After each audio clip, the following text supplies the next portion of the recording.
South ఇండియాలోనే biggest sorry store మన Varahi silks, మన విజయవాడ ఎంజీ రోడ్లో డిసెంబర్ 4వ తారీఖున ఘన ప్రారంభం. అంటే శ్రీహరి గారు అంటే మీలాగే నేను ఈ మధ్య చంద్ర గారిని కలిశాను, నాగార్జున మేకప్ మ్యాన్ చంద్ర గారిని. ఆయన కానీ వేరు వేరు డైరెక్టర్లతో మాట్లాడుతుంటే శ్రీహరి గారి గురించి ఎంత గొప్పగా చెప్తున్నారంటే అంత గొప్పగా చెప్తున్నారు. ఆయనతో మీకు ర్యాపో ఉంది కాబట్టి ఆయన చనిపోయినప్పుడు ఎలా అనిపించింది మీకు? చాలా బాగుంది. అంటే తను కొద్ది రోజుల్లో చనిపోతాడనగా జాయింటీస్తో వర్క్ చేస్తున్నాడండి. వర్క్ చేస్తున్నప్పుడు నేను వెళ్ళా శ్రీహరి అన్న నేను కలుద్దామని. వెళ్తే ఏంటన్నా జాయింటీస్ పెట్టుకొని నువ్వు ఇంత వర్క్ చేస్తున్నావు, అసలు ఇలా ఉన్నావు, చేయకూడదన్నా అంటే మనకేమైంది సముద్రయ్య అన్నాడు. లేదు తప్పన్నా, నాకు జాయింటీస్ వచ్చినాయి చెన్నైలో ఉండగా, ప్రతి నరం గ్రీన్ అయిపోయినాయండి. అప్పుడు నాకు కృష్ణరాజు గారు మందిచ్చారు. కృష్ణరాజు గారి చేతితో మందిచ్చేవాడు జాయింటీస్కి. ఆయన చేతితో ఇస్తే చాలా మంచిది, కొంతమంది చెయ్యి అంత మంచిది. ఓకే, కృష్ణరాజు గారి చేతితో నాకు ఆ మంది ఇచ్చారు ఇక్కడ హైదరాబాద్లో.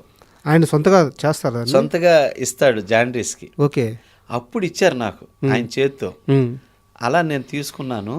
అది తీసుకున్నాక నాకు బాగా తగ్గిపోయింది. సో అట్లాగా తీసుకున్నా. నువ్వు ఇలా చేస్తే మాత్రం చాలా డేంజరు, చూడు కళ్ళు ఇవన్నీ, పైగా జాయింటీస్ వస్తే మనిషికి బెడ్ రెస్ట్ కావాలి, బెడ్ రెస్ట్ కావాలి. నువ్వు బిర్యానీ తింటున్నావు, లివర్లన్నీ డ్యామేజ్ అయిపోతాయి. అసలు లివర్లు డ్యామేజ్ అయితేనే జాయింటీస్ వచ్చేది. కాబట్టి నా మాటినని మొత్తుకున్నా. వాడు మందిచ్చాడు సముద్రం, నన్ను సముద్రయ్య అంటాడు. అలా పిలిచేది మా అమ్మోళ్ళే, నన్ను సముద్రయ్య అని పిలుస్తారు. శ్రీహరి అన్నయ్య ఒకటి పిలిచేవాడు నన్ను అట్లా, సముద్రయ్య అనేవాడు.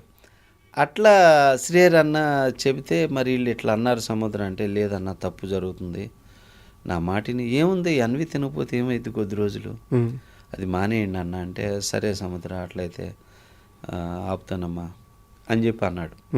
ఇక తర్వాత అలా సడన్ న్యూస్ చాలా బాధేసింది. చాలా మంచోడు, చాలా హెల్పింగ్ నేచరు, ఏదున్నా ముందుకు వస్తాడు మనిషి, ఎవరికైనా ముందుకు వచ్చి నుంచుంటాడు. ఇండస్ట్రీలో ఎవరు ఏ ప్రాబ్లం అన్నా అంత మంచోడు. ఆయన లోటు ఉంది ఇప్పుడు, అంతే కదా. ఆ క్యారెక్టర్లు చేసేవాళ్ళు లేరుగా సార్. మీ సినిమాల్లో చూసుకుంటే అన్ని సినిమాలు ఇందాక నేను స్టార్టింగ్ చెప్పినట్టు చాలా గొప్ప సినిమాలు, మంచి ఎమోషన్ ఉంటుంది. అయితే ఒక టైగర్ హరిశ్చంద్ర ప్రసాద్ ఈ సినిమా విషయానికి వస్తే అన్ని సినిమాల్లో కంటే ఒక గ్రాండ్నెస్ కనిపిస్తుంది. ఆ క్రౌడ్ కానీ అండ్ ఆ ఎద్దుల బండ్లు కానీ లేకుంటే ఆ జనం షార్ట్స్ కానీ ఒక భయంకరమైన ఒక రిచ్నెస్ కనిపిస్తుంది సినిమాలో. సో అంటే హరికృష్ణ గారి మార్కెట్కు మించి ఆ సినిమాకి ఎందుకు ఖర్చు పెట్టారు, ఎవరు దాని అమ్మాయి? హరికృష్ణ గారు మేమిద్దరం శివరామరావు చేసేటప్పుడు మా నాన్నగారి కోరిక ఒకటి మిగిలిపోయింది సముద్ర, రైతుల మీద సినిమా చేయాలని నాన్నగారికి ఉండేది. ఆ టైంలో అదొక్కటి చేయలేకపోయాను హరి అనేవాడు నా దగ్గర. అది చేయాలి సముద్ర, మనం అలాంటి కథ వింటున్నా, పోసాన్ రెడీ చేస్తున్నాడు, నువ్వే చేయాలి అది అని చెప్పారు. సరే అని చెప్పేసి అది రెడీ అయినాక సముద్రాకి చెప్పండి అనగానే నాకు విని ఓకే చేద్దాం బాబు, నచ్చింది అని చెప్పాక పోసాని కృష్ణమురళి కథ, పరుచూరి బ్రదర్స్ డైలాగ్స్. పోసానిది ఒక వెర్షన్ డైలాగ్ ఉంటుంది, పరుచూరి బ్రదర్స్ డైలాగ్స్. ఈ కాక దాసరి గారిది ఒక వెర్షన్. అవును. ఈ కాక హరికృష్ణ గారు మేమంతా రైతు నాయకులతో చర్చలు జరిపి ఇదొక వెర్షను. అట్లా ఆ సినిమాని తీయటం జరిగి ఇప్పుడు చూసుకుంటే ఈ సినిమా విజువల్ లేపాలి. చాలా మంచి ప్రొడ్యూసర్ నాగలక్ష్మి గారు, చాలా మంచి ఆవిడ అనమాట. ఆది సినిమాకి ఆమె కదా, ఆవిడే. సో ఆది సినిమా ఆవిడే. ఇక తర్వాత నన్ను తమ్ముడు తమ్ముడు అంటది. అట్లాగే నేను ఆవిడని అక్క అక్క అంటుంటా. ఆవిడ ఒరే తమ్ముడు బాగా తీరా అంటుండేది, బాగా చాలా చనువుగా ఉండేది అన్నమాట. అట్లా అడిగింది పాపం లేదనకుండా బీభత్సం ఖర్చు పెట్టింది సినిమాకి. ఫస్ట్ టైం ఇండస్ట్రీలో జూనియర్ ఆర్టిస్టులకు బట్టలు పెట్టిన మొట్టమొదటి లేడీ ప్రొడ్యూసర్. 300 మందికో 500 మందికో బట్టలు పెట్టింది. సూపర్. ఆ రెయిన్ ఎపిసోడ్, వాటర్ వేసి కొడతా ఉంటే ఆడవాళ్ళందరూ తడిచిపోయే ఎపిసోడ్ అనమాట. వాళ్ళందరికీ బట్టలు పెట్టింది. షూటింగ్ జరిగిన రోజులు ఏ లోటు లేదు అసలు. ఒక 30 లారీలు కావాలంటే 30 లారీలు, ఒక 500 మంది జూనియర్ అంటే 500 మంది జూనియర్లు, ఇట్లా చేసి 100 ఎడ్ల బళ్ళు కావాలంటే 100 ఎడ్ల బళ్ళు. ఆ రేస్ కానీ సాంగ్ కానీ అన్నీ అడిగింది లేదనకుండా ఖర్చు పెట్టి చేసింది పాపం. సార్ అద్భుతమైన ప్రొడ్యూసర్, అద్భుతంగా చేసింది ఆమె. బాగా హరికృష్ణ కూడా బాగా కష్టపడ్డారు ఆయన. ఇక క్రౌడ్ ఈ విజువల్స్కి ఇక్కడ తీయలేమన్నా ఇంత క్రౌడ్ కాదు, మనకి ఇంకా క్రౌడ్ కావాలి, పబ్లిక్లోకి వెళ్ళిపోదామని మ్యాక్సిమం పబ్లిక్లో చేసాం. అసలు ఆ సినిమాలో ఉన్న పబ్లిక్ అయితే మ్యాక్సిమం సినిమాలో కనపడరండి, కనుచూపు మేర క్రౌడ్. అవును అవును అవును 10,000 మంది 15,000 మంది క్రౌడ్ అనమాట. అంత క్రౌడ్లో చేసాం ఆ సినిమా. కొంతమంది హీరోలు చేయరు, క్రౌడ్ని చూస్తే భయపడి పారిపోతారు. నందమూరి వాళ్ళకి ఏంటంటే క్రౌడ్ని చూస్తే ఎమోషన్ అవుతుంది, ఊపొస్తుంది. హరికృష్ణ గారు ఇక అనేవాడు. ఇక అట్లా చేసాం అనమాట సార్. అంటే చాలా బాగా చేసి ఆ సినిమాలో ఒక్క చాట కావాలి హరికృష్ణ గారి విషయంలో గుండె జల్లు మందండి. అదే అడగబోతున్నా, యాక్సిడెంట్. టమాటా రైతులు కిలో రూపాయికి అమ్మే ఎపిసోడ్లో లారీలు తెచ్చి ఇక టమాటా ఇంత సంవత్సరం కష్టపడి పంట పండిస్తే కిలో టమాటా రూపాయికి కొంటారా, రైతు వాల్యూ ఇదా అని నర్రా గారు ఆ సీన్లో చాలా బాగా చేశాడు పాపం. ఆ ఎదురొచ్చే లారీకి తగిలి చనిపోతాడు. అవును, సీన్లో చనిపోతే ఇప్పుడు ఆయన తగిలి పడిన తర్వాత లారీ ఆయన బాడీ మేము చెల్లిద్ది. ఇది చూసి హరికృష్ణ గారు పరిగెత్తుకు రావాలి, రియాక్షన్ ఈ లారీ ఇలా రావాలి, హరికృష్ణ గారు ఇలా రావాలి. ఈ షాట్ చేస్తున్నాం, హరికృష్ణ గారికి యాక్షన్ చెప్పగానే లారీ కదిలింది, ఈయన పరిగెత్తాడు, టమాటా మీద కాలు పడి స్లిప్ అయ్యాడండి. స్లిప్ అయ్యి లారీ ఇలా వెళ్తుంది, కరెక్ట్గా టైరు ఆ టైర్ ఈ టైరు అలా క్రాస్ అవుతుండగా వచ్చి ఆగాడండి. అమ్మ బాబోయ్, కొంచెం ఏమైనా ఉంటే లారీ కాళ్ళు మీద ఎక్కేది లారీ. అవును, అంతే, గుండెలు అంత డేంజర్ అనమాట. అలాగ అమ్మాయి అమ్మ అని చెప్పేసి అది గుర్తొచ్చినప్పుడల్లా భయం వేసేది. అమ్మో ఎంత ఘోరం జరిగేదిరా బాబు, ఎంత అపకీర్తి మిగిలిపోయేదని చెప్పేసి. భయపడ్డారు ఆయన షాట్? ఆయన భయపడలా, మేమందరం భయపడ్డాం. అది అన్ఎక్స్పెక్టెడ్గా జరిగింది కదా, అంతే, స్కిడ్ అయ్యి. అట్లాగా కొన్ని సీన్లు చేయాలని కూడా ఆయన చేసేవాడు. ఎడ్ల బళ్ళు తోలటం, అన్ని ఎడ్ల బళ్ళల్లో ఒరిజినల్ తోలేడు, నో డూబు. హరికృష్ణ గారు నో డూబు ఆ ఎడ్ల బళ్ళు చేజింగ్లో అస్సలు. ఆయన ఎడ్లు అంటే బాగా ఇష్టం సార్. అలా చేశాడు సార్. అంటే మీకు సంబంధం లేని ఒక ప్రశ్న అడుగుతున్నాను, అది మీకు తెలుసుంటే చెప్పండి, లేదా స్కిప్ చేసేద్దాము. హరికృష్ణ గారితో మీకు ఒక ట్రావెల్ ఉంది కాబట్టి, ఆయన బతికున్నప్పుడే జూనియర్ ఎన్టీఆర్ గారు ఆది, సింహాద్రి పెద్ద పెద్ద హిట్లు కొట్టారు. ఆల్మోస్ట్ టాప్ 1 టాప్ 2 ఆ రేంజ్కి వెళ్ళిపోయారు. ఆయన తన కొడుకు సక్సెస్ చూశారు. ఏ రోజైనా మీ దగ్గర సముద్ర నా బిడ్డ ఎక్కడికి వెళ్ళాడో అనే ఒక ఆ గర్వం, ఆ తండ్రికి ఉండే గర్వం ఏ రోజైనా చూపించారా? బ్రహ్మాండం అండి, చాలా బాగుండేది. ఏం చెప్పేవారు వాళ్ళ కొడుకు గురించి? చెప్పాడు ఎన్టీఆర్ గురించి, చాలా బాగా చెప్పాడు. నేనే శివరామరాజు పిలిచా కదా, శివరామరాజు ఆడియోకి చాలా గర్వపడేవాడు. మామూలు కాదు సముద్ర, నాన్నగారు అంశవాడు అని చెప్పేవాడు. ఆయన అంటే పిల్లాడి ముందు పొగిడేవాడు కాదు, అది ఓకే, నా దగ్గర అనేవాడు ఇంటర్నల్గా. చాలా బాగా చెప్పాడు. మేము చెప్తా ఉండేవాళ్ళం కదా ఆ సినిమా, ఫోన్ చేసి అడిగాడు, నా సముద్ర సినిమా ఎలా ఉంది బాబుది అనేవాడు. మామూలు లేదు బాబు సినిమా అని చెప్పేవాళ్ళం. ఏ సీన్లు బాగా చేశాడు, ఇవి అని తెలుసుకునేవాడు, అడిగేవాడు. బాలయ్య బాబు అంటే కూడా చాలా ఇష్టం హరికృష్ణ గారికి. అయ్యో ఎంత ఇదంటే, చూడే మా తమ్ముడు ఎట్టున్నాడు, వర్చెస్ మా నాన్నేనయ్యా, ఎంత ఆనందపడేవాడు చెప్పి బాలయ్య బాబు గురించి. ఒక గెటప్ వస్తుండే కదా అప్పుడు మ్యాగజైన్స్లో, చూసి ఇట్లా చూసి చూడ సముద్రం అని చెప్పేసి బాలయ్య బాబు గురించి అసలు చాలా ముచ్చట పడేవాడు. అలాగే ఎన్టీఆర్ గురించి ముచ్చట పడేవాడు, కళ్యాణ్ గురించి, కళ్యాణ్ రావాలమ్మా అని కళ్యాణ్ గురించి కొంచెం టెన్షన్ పడేవాడు. కానీ ఎన్టీఆర్ గురించి బాలయ్య గురించి అయితే అసలు చాలా కాన్ఫిడెంట్గా ఉండి మాట్లాడేవాడు. అంటే బాలయ్య అంటే అప్పటికే ఇదయ్యాడు, ఆయన చూసి ముచ్చట పడేవాడు. సార్, మీ సినిమాల్లో ఇంకో మంచి సినిమా వచ్చేసి పంచాక్షరి. అప్పటికే అరుంధతి అని చెప్పి ఒక పెద్ద హిట్ కొట్టున్నారు అనుష్క గారు. ఆ తరువాత మీకు డేట్స్ దొరికినాయి. ఆ సినిమా స్టార్ట్ అవ్వడానికి కూడా చాలా డిలే అయ్యిందని చెప్పేసి ఒక టాక్ ఉంది. సో ఫస్ట్ నుంచి మీరైనా డైరెక్టర్, నేనే ఆ డిలే ఎలా హ్యాండిల్ చేశారు?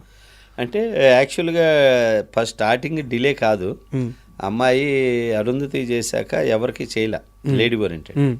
చంద్రాకి మాటిచ్చి చంద్రాకి ఏంటంటే చాలామంది దర్శకులతో పరిచయాలు. రాంగోపాల్ వర్మ బ్యాచ్ అంతా పరిచయమే, కృష్ణవంశీ, పూరి, ఇంకా ఉన్నారు చాలామంది. బాగా ఒరే అనుకునే బ్యాచ్ ఇదంతా. నేనేంటంటే నాగార్జున గారిని ట్రై చేసేవాడిని డైరెక్షన్కి. నాగార్జున గారి దగ్గర తిరిగేవాడిని. అప్పుడు చంద్ర గారి పరిచయం, అప్పుడు మంచి మేకప్ మ్యాన్ తన దగ్గర, ఏదున్నా ఈ నెలలు కలిసేవాళ్ళం అనమాట. అట్లా పరిచయం అయితే అప్పుడు నేను డైరెక్టర్ అయ్యి కొంచెం చేస్తున్నాక అప్పుడు ఆలోచించుకొని, ఒరే అమ్మ వీళ్ళందరూ అయితే నా మాట వినరు, సముద్ర అయితే మంచోడు మాట వింటాడని అప్పుడు నాగార్జున గారికి చెప్పాడు, బాబు ఇట్లా అని. ఓకేరా సముద్రం మంచోడు, సముద్రాన్ని పెట్టుకో అని చెప్పారు. నాకు మిమ్మల్ని పిలిచి ఏదో వార్నింగ్ కూడా ఇచ్చారంట. నాకు అది వార్నింగ్ అంటే స్వీట్ వార్నింగ్, జాగ్రత్త కాదు, పెట్టుకో, బట్ సముద్రాన్ని ఒకసారి పిలువు అని చెప్పి నాగార్జున గారు కేడీ షూటింగ్ జరుగుతుంది, గోవాలో ఉన్నారు. సరే ఇక్కడ తీసుకొచ్చే సముద్రాన్ని అన్నాడు. నేను చంద్ర కలిసి గోవా వెళ్ళాం. నాగార్జున బాబును కలిస్తే ఒకటే అన్నాడు నాగార్జున గారు, సముద్ర శ్యాంప్రసాద్ రెడ్డి అరుంధతి తీశాడు, ఆయన పెద్ద ప్రొడ్యూసర్. ఇక్కడ ఉంది చంద్ర, నా మేకప్ మ్యాన్, అంత ప్రొడ్యూసర్ కాదు, ఈ లైఫ్ జాగ్రత్త, అంత బడ్జెట్ చేయకుండా ఇబ్బంది పెట్టకుండా అమ్మా జాగ్రత్తగా చేయి, ఏదన్నా ఉంటే కనుక నాకు చెప్పు అని చెప్పి ఈ ఒక్క మాటే చెప్పారు నాగార్జున. కథ రెడీ అయినాక ఒకసారి చెప్పండి అమ్మా అని చెప్పాడు. కథ రెడీ అయినాక రైటర్ చెప్తే నాకు వద్దు, డైరెక్టరే చెప్పాలి నాకు అన్నాడు. నేను చెప్పాక అప్పుడు ఓకే గో హెడ్ అన్నారు. సార్ ఒక చిన్న డౌట్, ఇప్పుడు ఎన్ని సంవత్సరాలున్నా చంద్ర అనే వ్యక్తి మేకప్ మ్యానే, ఎన్ని సంవత్సరాలు నాగార్జున గారి దగ్గర పనిచేసినా సరే, ఒక మేకప్ మ్యాను మంచి చెడ్ల గురించి మన స్టార్ హీరోలు ఇంత ఆలోచిస్తారండి. నాగార్జున గారు బాగా ఆలోచిస్తారు. నాగార్జున గారి దగ్గర పనిచేసే ప్రతి వాళ్ళని చాలా ప్రేమగా చూసుకుంటాడు. వాళ్ళ ఫ్యామిలీస్ని కూడా ఆయన దగ్గర చేసిన వాళ్ళు ఆల్మోస్ట్ అందరినీ సెటిల్ చేశాడు ఆయన. కాస్ట్యూమర్స్ని కానీ మేకప్ మ్యాన్స్ని కానీ దగ్గర బాగా చూసుకుంటాడండి నాగార్జున. అందుకే ఆయన దగ్గర చేసిన వాళ్ళంతా 30 years అలా ఉంటారు నాగార్జున గారి దగ్గర. మేము చూసాం కదా, అది చూసాం. చాలా హ్యాపీ అండి, మంచి, చాలా కూల్ నాగార్జున గారు, చాలా కూల్. సార్ మీరు అనుష్క గారితో అంతకుముందు మహానంది సినిమా తీశారు. మహానంది తరువాత అరుంధతి రిలీజ్ అయింది, చాలా పెద్ద హీరోలతో సినిమాలు చేశారు. పంచాక్షరికి మీ దగ్గరికి మళ్ళీ అనుష్క గారు వచ్చారు. ఆ అనుష్కకి ఇప్పుడు స్టార్ అయిన అనుష్కకి మధ్య ఎలాంటి మీరు తేడా గమనించారు? అంటే మహానంది పంచాక్షరి టైంకి వచ్చేసరికి అనుష్కలో ఎలాంటి చేంజ్ లేదు. అప్పుడు ఎలా పిలిచేవాడినో నువ్వు అలాగే పిలువు అని నన్ను కాల్ చేసేది. నాకు అప్పుడు అన్నం ఒక్కోసారి కలిపి తినిపించేది, పంచాక్షరి అప్పుడు కూడా తినిపించింది. ఆమె స్వయంగా అన్నం తినిపిస్తారు, ప్రేమగా అనమాట, చాలా ఇష్టం.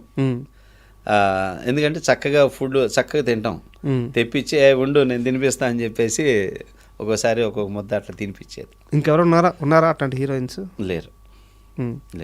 అంత మంచి అమ్మాయి అనుష్క, అంత బాగా ఆ చేంజెస్ బిహేవియర్ ఎప్పుడు చేంజ్ లేదు అనుష్కకి. తర్వాత ఇక స్టార్ హీరోలని అటు వెళ్ళి నాకు కొంచెం తన నడవడికలో తేడా వచ్చింది అనిపించింది. పర్సనల్గా చాలా మంచి అమ్మాయి, అప్పుడు ఇప్పుడు ఎప్పుడు చాలా మంచి అమ్మాయి. బట్ అంటే కొంచెం ఆ మెయింటైన్ చేయాలి, పెద్దవాళ్ళలోకి వెళ్ళాను కదా అని అలా మెయింటైన్ చేయాలన్న దగ్గర ఏదైనా చేంజ్ అయ్యి ఉంటుంది. మీకేమన్నా ఒక బ్యాడ్ ఎక్స్పీరియన్స్ ఉందా? లేదు, చేస్తలేదు. అలా ఎందుకు అనిపించింది మరి? అంటే మామూలుగా చూస్తుంటాం కదా, అంతే. లేదు, నన్ను ఎప్పుడూ చాలా బాగా చూసింది.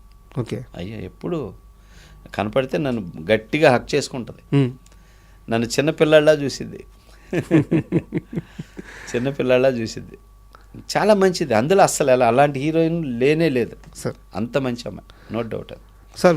బట్ బిహేవ్లో ఎప్పుడు చేంజ్ లేదు అమ్మాయికి, అప్పుడు ఇప్పుడు ఎప్పుడు.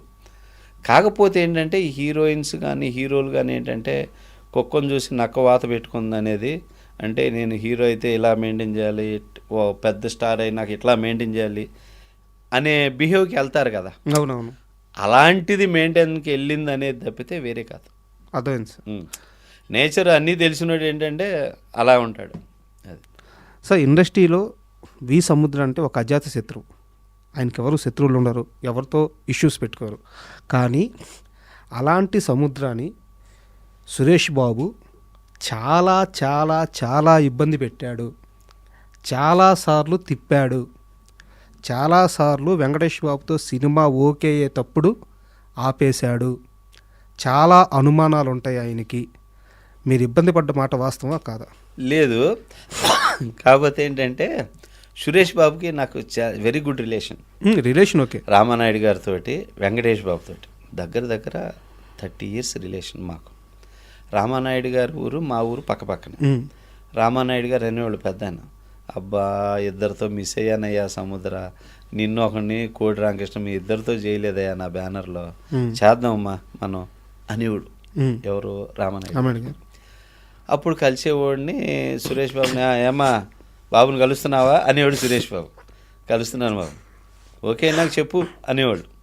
వెంకటేష్ బాబుని కలిసేవాడు. వెంకటేష్ బాబుకి చాలా సబ్జెక్టులు చెప్పాక కథ ఓకే అనుకున్నాక అన్నయ్యని కలవద్దు, అన్నయ్యని కలిస్తే నీ బుర్రంతా తినేస్తాడు అన్నయ్య కోడిగుడ్డు మీద ఏకలు బిగుతాడు, అది నువ్వు తట్టుకోలేవు, అందుకని అన్నయ్యతో అన్నీ మనం ఓకే చేసుకొని అన్నయ్యకి చెబుదాం అనేవాడు వెంకటేష్ బాబు. అట్లాగా వెరీ గుడ్ రిలేషన్. లాస్ట్లో సంక్రాంతి సినిమా ఇక అప్పుడు బాబుని అడిగా, ఏంది నువ్వు బాబుకి యాక్షన్ సినిమాలు ఎందుకు, మనోడు యాక్షన్ కాదు కదా, మనోడు సోహన్ బాబు కదా అని చెప్పి సురేష్ బాబు అంటే, అదే బాబు సంక్రాంతి సినిమా చేద్దాం మనం అంటే, అదైతే చేయి సముద్ర అంతా ఫాలో చేసే చౌదరి గారికి చెప్పి మూవ్ చేసేద్దామని సురేష్ బాబు చెప్పాడు. ఇప్పుడు కూడా డైరెక్ట్ ఫోన్ చేస్తారు, చక్కగా మాట్లాడతారు. సో అట్లాగా సంక్రాంతి సినిమా తీసుకొని రెడీ చేస్తుండగా అప్పుడు ముప్పలనేసి వచ్చాడు నా దగ్గరికి. ముప్పలనేసి వచ్చి, తమ్ముడు ఇట్లా నేను బాబుతోటి రాజా చేశాను, ఈ సినిమా నేను చేద్దాం అనుకున్నాను, ఇది నేను చేసుకుంటాను తమ్ముడు అని చెప్పి ఇంటికి వచ్చి నన్ను అడిగాడు. పంపించింది ఎవరు? ఆయనే వచ్చాడు. సురేష్ బాబు గారు పంపించలేదు? సురేష్ బాబు పంపలేదు. సో అప్పుడు వచ్చి అడిగేసరికి మా ఆవిడ మేము ఉన్నాం, సరే ఇంత పెద్ద డైరెక్టర్ పెద్ద అయినా మనకంటే సినిమాలు ఉన్నాయి, సరే అన్నయ్య నువ్వు చేసుకో, ఈ సినిమా వెంకటేష్ బాబుతో చేసుకో, ఈ రోజు నుంచి నేను వాళ్ళని కలవను, నువ్వు తీసుకెళ్ళి నువ్వు చెప్పేసి నువ్వు చేసేసుకొని స్క్రిప్ట్ అవన్నీ ముప్పలనేని శివ గారికి ఇచ్చేసి తను చేసుకోమని ఇచ్చాను. అట్లా అయింది తప్ప వేరే ఏం లేదు. లేదు సార్, నాకు ఇక్కడ డౌట్, అంటే ప్రొలాంగ్ చేస్తున్నాను అనుకోవద్దు. ఏం లేదు, వెంకటేష్ గారితో సినిమా తీయాలని నాకు తెలిసినంత వరకు కనీసం 7 సార్లు ప్రయత్నించారు మీరు. 7గా దగ్గర 15 సంవత్సరాలు తిరిగా. అలాంటిది వేరే వాళ్ళు వచ్చి నాకు ఆ సినిమా ఇచ్చేయమంటే ఊరకనే ఇచ్చేసి ఉండరు, ఏదో బ్యాక్గ్రౌండ్లో జరిగి ఉంటుంది. లేదు లేదు లేదు, మీకు తెలియదు ఆ విషయం. నేను నా ఇంటి పరుచూరు మురళి అనే ఒక డైరెక్టర్ ఉన్నాడు. అవును తెలుసు. అతనికి సినిమాలు లేవని బాధపడుతున్న ఇంటికి వస్తే ప్రొడ్యూసర్ని, పెద్దబాబు కథని, జగపతి బాబుని, ముగ్గురిని ఇచ్చాను, నువ్వు చేసుకో ఈ సినిమాని. మీరే మొత్తం సెట్ చేశారు? నేనే డైరెక్ట్ చేయాలి, అది నేనే ఆ రైట్స్ కొనుక్కుంది. పసుపు పొన్నని 13 సంవత్సరాల క్రితం సినిమాని కొన్నాను అప్పుడు. పెద్దబాబు చాలా పెద్ద సినిమా కదా సార్, మంచి సక్సెస్ అయింది. అవును నిజమండి. అట్లా నేను ఇచ్చాను. జగత్ బాబుకి తెలుసు, ఎంఎల్ కుమార్ చౌదరికి తెలుసు, ఆడికి తెలుసు, మురళికి. కాకపోతే ఆడు మేము ఫ్రెండ్స్. ఎంత ఫ్రెండ్స్ అయినా అలా ఇచ్చానండి. అలా ఒకళ్ళు వచ్చి నేను ఇలా చేసుకుంటాను, ఇది కావాలని నేను చేసే టైంలో అడిగినప్పుడు లేదు అని నా నోటి నుంచి రాలా ఎప్పుడు. ఇంకొకళ్ళు వచ్చి పలానా ప్రొడ్యూసర్ చెప్పండి సార్ ఇట్లా అన్నప్పుడు, లేదు నా ప్రయత్నం నేను చేయాలి అని ఇచ్చాను. నిజమండి ఇది. ఏం సంపాదించారు ఇంత మంచితనంతో ఇండస్ట్రీలో? ఇన్ని సంవత్సరాలు ట్రావెల్ అవుతున్నానుగా చక్కగా, ఇక్కడ హ్యాపీగా ఉన్నా, చక్కగా ఇంకా 10 years ట్రావెల్ అవుతాను. ఇప్పుడు 6 సినిమాలు ప్రాజెక్టులు ఉన్నాయి. మీరు లైన్అప్లో చాలా సినిమాలు ఉన్నాయి, మాట్లాడదాం వాటి గురించి. జరుగుతున్నాయి. అట్లాగే నాకంటూ ఒక మంచి పేరు ఉంది. బట్ నేను ఏ టాప్ హీరో మీనో లేకపోతే ఎవరి మీద డిపెండ్ అవ్వాల. నా కథల్ని, నా రూట్నే నేను నమ్ముకొని వెళ్తున్నా. ఇంకా 10 years స్టఫ్ ఉంది నాకు. సార్ ఇంకా కంటిన్యూ 5 సంవత్సరాల వరకు రిలీజ్ ఉన్నాయి నా సినిమాలు. సార్ ఇంకెంతకంటే ఏం కావాలి? మీరు ఇన్ని సహాయాలు ఎవరికైతే చేశారో వాళ్ళందరికీ ఈరోజు ఆ కృతజ్ఞత ఉంది? మనసులో ఉన్నాయి. అవి సహాయం చేసింది చెప్పాలని మనం ఏం కోరుకోంగా సార్. మనం చేసే అది మనకు తృప్తి ఉంది, చాలు, లివ్ ఇట్, అంతే. 3 సినిమాలు చేశారు సార్ తారక రత్న గారు. అవును. ఒకసారి ఆ సినిమా పేర్లు చెప్తారు? ఒకటి ఫస్ట్ తారక్తో చేసింది వెంకటాద్రి, తర్వాత కాకతీయుడు అనే సినిమా. మూడోది జైసేన. సార్ జైసేనలో క్యారెక్టర్ చేసింది, అది నా కోసం గెస్ట్ అపీరెన్స్ చేశాడు. సార్ వెంకటాద్రి వచ్చి రామకృష్ణ స్టూడియోస్ వాళ్ళ బ్యానర్లోనే తారక రత్న గారి నాన్నగారే ప్రొడ్యూసర్గా, ప్రసన్న గారు అండ్ మోహన్ కృష్ణ గారు కలిసి చేశారు ఆ బ్యానర్లో. సార్ అది వాళ్ళకి ప్రాఫిట్ సినిమా. వెంకటాద్రి, అవును, వెంకటాద్రి ప్రాఫిట్ సినిమా. అదే అంటే నెక్స్ట్ క్వశ్చన్ కూడా అదే. వెంకటాద్రి కంటెంట్ వైజ్ బాగుంటుంది అండ్ ప్రాఫిట్ అంటే మీరు అమ్మిన తర్వాత డిస్ట్రిబ్యూటర్లు కొంచెం కొన్ని ఏరియాలు అటు ఇటు అయినా కానీ ఓవరాల్గా ప్రాఫిట్ వచ్చింది. శాటిలైట్ మంచి రేట్ పడింది, కాకపోతే చాలా తక్కువ బడ్జెట్లో అంత హై లెవెల్. అవును. అయితే తారక రత్న గారికి చివరి వరకు ఆయన అనుకున్న పెద్ద సక్సెస్ అనేది ఒకటి ఉంటుంది కదా, అవును, అది దొరకలేదు. నిజమే. ఎప్పుడైనా బాధపడ్డారా? అది నా దగ్గర అయితే చాలా, అన్నయ్య పెద్ద హిట్ కొట్టాలన్నయ్య, నాకు ఎవరి మీద నమ్మకం లేదన్నయ్య, నువ్వే అన్నయ్య మనం చేద్దామని నేను తన కోసం చేసిందే వరదరాజు గోవిందం సినిమా. ఇప్పుడు ప్రజెంట్ రిలీజ్ కాబోయే సినిమా వరదరాజు గోవిందం అనే సినిమా తన కోసం చేసింది. తను ఇంకొక 10 రోజుల్లో చనిపోతాడు అనగా 3 lakhs అడ్వాన్స్ కూడా ఇచ్చాను అనమాట. ఇచ్చి ఆ గడ్డం అంతా డిఫరెంట్ చేద్దాం ఈసారి అంటే ఆ గడ్డం అంతా పెంచాడు అనమాట. చనిపోయేటప్పుడు గడ్డం భలే ఉంటాడు. అదంతా చేసాము. ఫోటో సెక్షన్ చేయాలి అంటే యోగార్జునకి వెళ్ళేసి వచ్చాక చేద్దాం అన్నయ్య అని చెప్పేసి ఇంకొక పొద్దున్నే బయలుదేరతాడు యోగార్జునకి ఫోన్ చేశా, ఎన్నింటికి బయలుదేరుతాం, నువ్వు నన్ను ఇక్కడ కూడా ప్రశాంతంగా ఉన్నాయివా, బాగా జోకులు వేస్తాడులే, వచ్చేస్తాను అన్నయ్య హ్యాపీగా ఇది చూసుకొని ఈ అయిపోగానే నైట్ బయలుదేరుతాను అన్నాడు. బాగా ఫ్రెండ్ తను ఏదో పర్సనల్ ఉన్నా నన్నే పిలిచి మాట్లాడతాడు, ఏదైనా ఉన్నా మా ఇంటికి వచ్చి మేమిద్దరం కూర్చొని మాట్లాడుకుంటాం, లేదా నేను తన దగ్గరికి వెళ్తా, ఇట్లా మాట్లాడతాడు. ఎప్పుడన్నా వాళ్ళ నాన్నగారితో లాస్ట్ టైంలో మాట్లాడలేదు, గ్యాప్ వస్తే ఆ టైంలో నాన్నగారితో మాట్లాడాలి అన్న. సరే నువ్వు ఉండు అని చెప్పేసి నేను వేరే వంగ పెట్టుకుని మోహన్ కృష్ణ గారికి ఫోన్ చేసేవాడు. సినిమా గురించి ఫోన్ చేస్తుంటే ఆయన మాట్లాడుతుంటే వినేవాడు.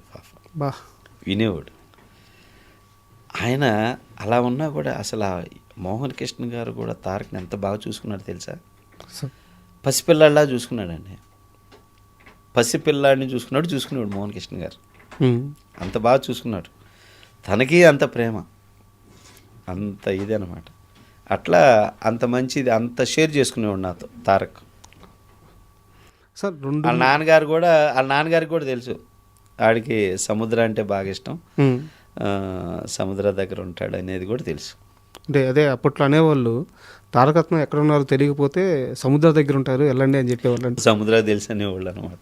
అట్లా ఆయన చనిపోయిన వార్త తెలియంగానే మీ రియాక్షన్ ఏంటి? తట్టుకోలేకపోయామండి నేను కానీ మా మిస్సెస్ అందరం. మా మిస్సెస్కి కూడా బాగా ఇది, మా మిస్సెస్కి కూడా వదిన అంటే చాలా బాగుంటాడు.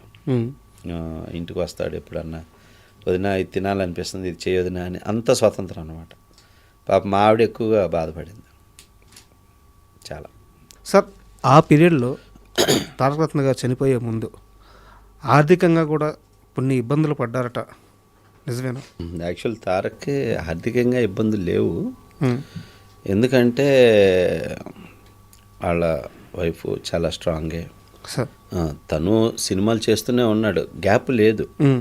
అమౌంట్లు బాగానే వచ్చాయి, పేమెంట్స్ అన్నీ బాగానే వచ్చాయి.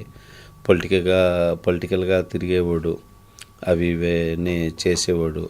అటు ఇటు అమౌంట్ ఆర్థికంగా ఆర్థికంగా ఇబ్బంది లేదు. ఎప్పుడన్నా అడ్జస్ట్మెంట్ల కోసం అడిగేవాడు తప్ప ఆర్థికంగా ఇబ్బంది లేదు. ఎందుకంటే లాస్ట్ టైంలో కూడా తను 12 కోట్లు 14 కోట్లు విల్లా కొన్నాడు. ఆర్థికంగా ఇబ్బంది లేదు. సార్ ఆ టైంలో తారకరత్న గారితో జూనియర్ ఎన్టీఆర్ గారు మంచి రిలేషన్ మెయింటైన్ చేశారు, బయట సమాజానికి తెలియదు కానీ ఇద్దరు మంచిగా ఉండేవాళ్ళు అని చెప్పి చెప్తారు. అవును, ఫోన్ చేసి బాగా మాట్లాడేవాడు. తారక్ ఫోన్ చేసి తమ్ముడు అని చెప్పి బాగా మాట్లాడేవాడు. తను కూడా అనేవాడు, అంటే ఏదో మావాడు మా తమ్ముడు అని చెప్పి ఎప్పుడు కలిసినా గర్వంగా చెప్తాడు అది ఆ విషయం. అన్నదమ్ములందరూ చాలా వాళ్ళంతా అదంతా హ్యాపీగానే ఉంటారు సార్. అండ్ ఇప్పుడు మీ ప్రాజెక్ట్స్ విషయానికి వస్తే సార్, ఇప్పుడు ఇన్ని సినిమాల తర్వాత కూడా ఒకేసారి 4-5 సినిమాలు పైన వేసుకున్నారంట. ఎందుకు అంత భారం ఒకేసారి పైన వేసుకున్నారు? ఎందుకంటే సార్ జైసేన అని సినిమా తీసా సార్, దాంట్లో ఒక 4.5 కోట్ల లాస్ వచ్చింది. సో అప్పుడు యాక్చువల్గా నాకు సినిమా బిజినెస్ తప్ప వేరే బిజినెస్ కానీ వేరే వ్యాపకం కానీ నాకు తెలియదు. సో మళ్ళీ నన్ను నేను స్టాండ్ చేసుకోవాలి అని చెప్పి భగవంతుడి దగ్గర ఇండస్ట్రీకి వచ్చినాక సంపాదించుకున్న ప్రాపర్టీస్ని అన్నీ అమ్మేసి ఒక 6 సినిమాలు స్టార్ట్ చేశాను. 6 తారకరత్న అనుకున్న సినిమా పేరు వరదరాజు గోవిందం టైటిల్, శ్రీకృష్ణుడి బ్యాక్డ్రాప్, పాన్ ఇండియా మూవీ. ఇప్పుడు ఎవరు చేస్తున్నారు అది? ఇప్పుడు తను చనిపోయిన తర్వాత రవి జంగ్ అనే అతన్ని తీసుకున్నాను. తీసుకొని హిందీ హీరో అతను, అస్సాం హీరోయిన్ పెట్టి పాన్ ఇండియా లెవెల్లో సినిమా తీసా. First time direct Assam version కూడా షూట్ చేశా. ఓకే, అస్సాం లాంగ్వేజ్ కూడా. సో 6 లాంగ్వేజ్ల్లో ఈ సినిమా ఫస్ట్ రిలీజ్ అవుతుంది. ఇది maximum February are April release plan చేస్తున్నాం, గ్రాండ్ లెవెల్లోనే. ఇది పార్ట్ 1 పార్ట్ 2 కూడా అనమాట. పార్ట్ 2 కూడా 40% షూట్ చేసాను ఆల్రెడీ. అంత కాన్ఫిడెంట్ ఫిల్మ్ ఇది, guarantee damn sure hit cinema, అసలు ఎలాంటి డౌట్ లేదు. నెక్స్ట్ లెక్చరర్ అనే ఒక సినిమా చేశా, అది అయిపోయింది. దాని తర్వాత రామజన్మభూమి అనేది చేశా, కొత్త హీరో, మా పిల్లలతో కలిసి పెరిగిన అబ్బాయి అన్నమాట, మంచి కటౌట్, 6 feet కటౌట్, అది 40% చేశాను. మా పిల్లలతోటి దో కమీన్ అని ఆ సినిమా స్టార్ట్ చేశాను. ఇద్దరు కొడుకులు ఒకే సినిమాలో ఇంట్రడ్యూస్ చేస్తూ. ఇవి కాక ఇంకొక 2 సినిమాలు, శ్రీ శ్రీ రాజ్య పూజిత రామలింగం అనే టైటిల్ తోటి ఒక డివోషనల్ ఫిల్ము చేస్తున్నది ఒకటి, అది స్టార్ట్ అయింది. ఇంకొక హర్రర్ మూవీ ఒకటి స్టార్ట్ అయింది, అది 40% అయింది. ఒక స్ట్రైట్ క్వశ్చన్ సార్, సినిమాలో ఇన్ని సంవత్సరాలు కష్టపడి 4 రూపాయలు సంపాదించుకున్నారు, కొన్ని ఆస్తులు సంపాదించుకున్నారు, ఆ ఆస్తులన్నీ అమ్మేస్తుంటే భయపడలేదా? అస్సలు భయపడలేదు, ఏ రోజు బాధపడలేదు. మా ఆవిడ కానీ వీళ్ళందరూ కూడా అమ్మిన టైంలో బాధపడలే ఎవరు. నాకైతే అప్పుడు లేదు, ఇప్పుడు లేదు. ఇప్పుడు బాధపడుతుంది మా ఆవిడ, అవన్నీ ఇంత రేటు పెరిగిపోయినాయి, ఇంత ఇది కదా అని. అవన్నీ పెట్టుకోవద్దు, సంపాదించటానికి ఉంటాయి, చనిపోయినప్పుడు ఇవన్నీ ఏవి తోడురావు.